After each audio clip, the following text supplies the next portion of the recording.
যশোরের রাজা প্রতাপাদিত্য যখন সিংহাসনে বসে তার বিপুল ধনৈশ্বর্য নৌবাহিনী এবং সেনাবাহিনীতে ফুলে ফেপে উঠতে থাকেন, তখন মোগল সম্রাট আকবর এবং পরবর্তীকালে সম্রাট জাহাঙ্গীর তার বিরুদ্ধে সেনাবাহিনী পাঠান তাকে দমন করার উদ্দেশ্যে। রাজা যখন দেখলেন যে তার এই বিপুল ধনৈশ্বর্যের প্রতি সবারই নজর রয়েছে, তখন তিনি তার মন্ত্রী চন্দ্রধরকে ডেকে, এই চন্দ্রধর আবার ছিলেন চাঁদ সদাগরের বংশধর, তাকে ডেকে তিনি বললেন এই সমস্ত সম্পত্তি কোথাও লুকিয়ে ফেলতে। তাই চন্দ্রধর সপ্ত ডিঙায় এই সমস্ত সম্পত্তি চাপিয়ে সুন্দরবনের কোনো এক গহীন জায়গায় সমস্ত সম্পত্তিকে লুকিয়ে রেখে অপেক্ষায় থাকলেন রাজার আসার। শুধুমাত্র তিনি রাজামশাইকে পাঠালেন সোনার মুদ্রা এবং একটি সোনার আংটি। এদিকে প্রতাপাদিত্যের দ্বিতীয় যুদ্ধে হার হলো এবং তিনি বন্দী হলেন। শেষ জীবনটা তার কেটেছিল কাশীতে।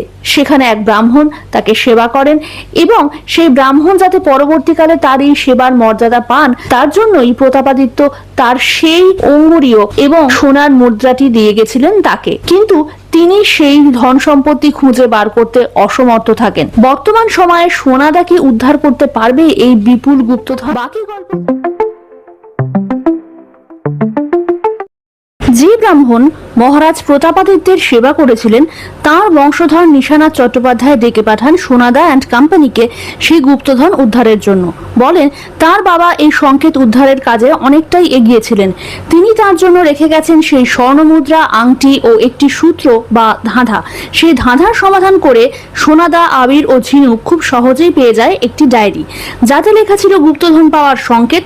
কিন্তু পরদিন যেদিন সোনাদার সেই ডায়েরি হাতে পাওয়ার কথা, সেদিনই নিশানাথ নিজের বাড়িতে খুন হন ও সেই দোষ গিয়ে পড়ে সোনাদার ওপর। এদিকে সোনাদা, আবির আর ঝিনুককে কিডন্যাপ করে সুন্দরবন নিয়ে যায় একদল দুষ্কৃতী। তাদের লিডার আদিত্য গুহ ফোন করে জানান সংকেত তাকে উদ্ধার করে দিতে হবে, না হলে আবির আর ঝিনুককে মেরে ফেলা হবে। আর সেই সঙ্গে খুনের অভিযোগ তো রয়েইছে। আর এর উপরে এসে জুটল সোনাদার পুরনো শত্রু দশানন দা। অগত্যা সোনাদা শুরু করলো ধাঁধা সমাধানের কাজ। প্রথমেই তারা গেল সংগ্রামপুর বলে একটি জায়গায়, যেখানে আগেই একটি মনসা দেবীর মন্দির ছিল, কিন্তু বর্তমানে শুধুই ধ্বংসস্তূপ। সেই ধ্বংসস্তূপের মধ্যে একটি দ্বাররক্ষীর মূর্তির কোমরবন্ধতে সেই স্বর্ণমুদ্রা বসাতেই খুলে গেল একটি চেম্বার, যেখানে রয়েছে মায়ের মূর্তি, যার মাথা গোঁজ করা, অর্থাৎ তিনি রাজার উপর রাগ করেছিলেন। তাই সেখানে সাষ্টাঙ্গে পৌঁছতে হবে, না হলেই দুপাশে থাকা পাথরের সিংহের মুখ থেকে ছোঁড়া বল্লমে নিশ্চিত মৃত্যু। দেবীর কাছে পৌঁছে একটি লিভার টানতেই দেবীর মাথা সোজা হয়ে যায় ও তার নিচ থেকে বেরিয়ে আসে একটি ছোট বাক্স। এই বাক্সে ছিল দুটি চাবি, একটিতে ত্রিশূল, অপরটিতে সাপ আঁকা।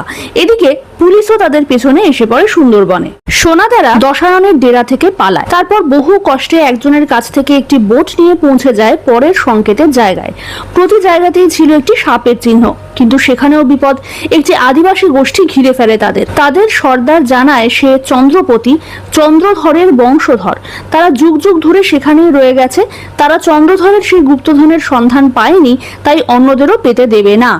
সে তাদের একটি গহ্বরে ফেলে দেয় এবং তার পোষা বাঘ দিয়ে তাদের মারতে যায়। সোনাদা সেখানে থাকা একটি রিভার টেনে একটি গেট বন্ধ করে বাঘের হাত থেকে নিজেদের বাঁচায়। সেখানেই তারা খুঁজে পায় গুপ্তধনের শেষ সংকেত, আর তা পেতেই একই সঙ্গে বাইরে যাওয়ার রাস্তাও খুলে যায়। কিন্তু পালাতে গিয়েও তারা আবারও দশাননের হাতেই গিয়ে পড়ে।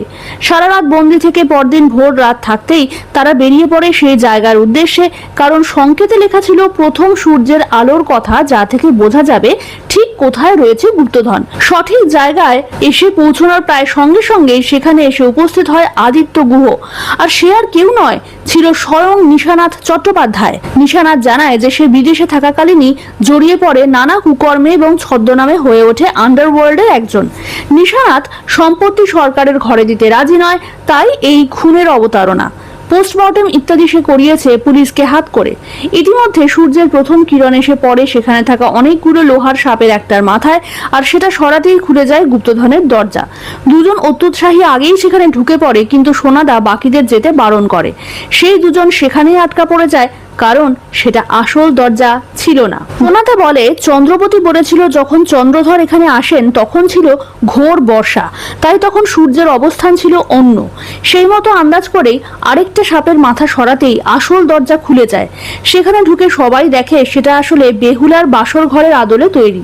সেইখানে দুটো জায়গা, যেখানে সেই ত্রিশূল আঁকা চাবিটা ডান দিকে আর সাপ আঁকা চাবিটা বাঁ দিকে সেট করে দিতেই খুলে যায় আরেকটা চেম্বার। এখানে ছিল জল আর তার উপর ভাসমান পাথর, যার উপর সাপ আঁকা। যে সাপের মুখ বন্ধ সেগুলোই সেফ। তার উপর পা দিয়ে সবাই পৌঁছে যায় অভীষ্ট জায়গায়, যেখানে ছিল মা মনসার মূর্তি আর সামনে শোয়ানো অবস্থায় লক্ষিন্দরের মূর্তি। সেখানে থাকা বেশ কয়েকটা নেতা ধোপানির মধ্যে থেকে আসল মূর্তি সরাতেই একটি গোল জায়গায় আলো জ্বলে ওঠে এবং সেখান থেকে একটি টাওয়ারের মতো জিনিস বেরিয়ে আসে। তার মধ্যে রাজার আংটি সেট করে দিতেই মা মনসার মূর্তির চোখ থেকে জল বেরিয়ে আসে আর নিচে থাকা জলের মধ্যে প্রচন্ড আলোড়ন হয়ে উঠে আসে একটি প্রাচীন নৌকো, গুপ্তধনের নৌকো। এদিকে কাজ হাসিল হয়ে যাওয়ায় নিশানাথ মারতে যায় সোনাদাকে। তাদের মধ্যে হাতাহাতি হয়। এর মধ্যে ওপর থেকে একটি সুচালো পাথর এসে নিশানাথের পেটে ঢুকে গিয়ে তার মৃত্যু হয়। ইতিমধ্যে সেখানে এসে পৌঁছে যায় পুলিশও। ঘুষখোর পুলিশ ধরা পড়ে, যার ওপর অর্ডার ছিল সোনাদাকে এনকাউন্টার করার। দশানন ভালো হয়ে যায় এবং সিসিটিভি ফুটেজে নিশানাথ যে খুন হওয়ার নাটক করেছিল তা দেখায়। গুপ্তধন পাওয়া যায়।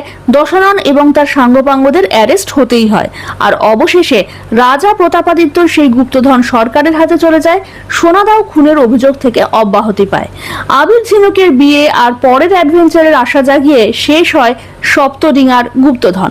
তোমাদের যদি ভালো লেগে থাকে তাহলে অবশ্যই আমার ফেসবুক পেজটা ফলো করে দিও আর সাবস্ক্রাইব করে নিও আমার ইউটিউব চ্যানেলটা। Thank you.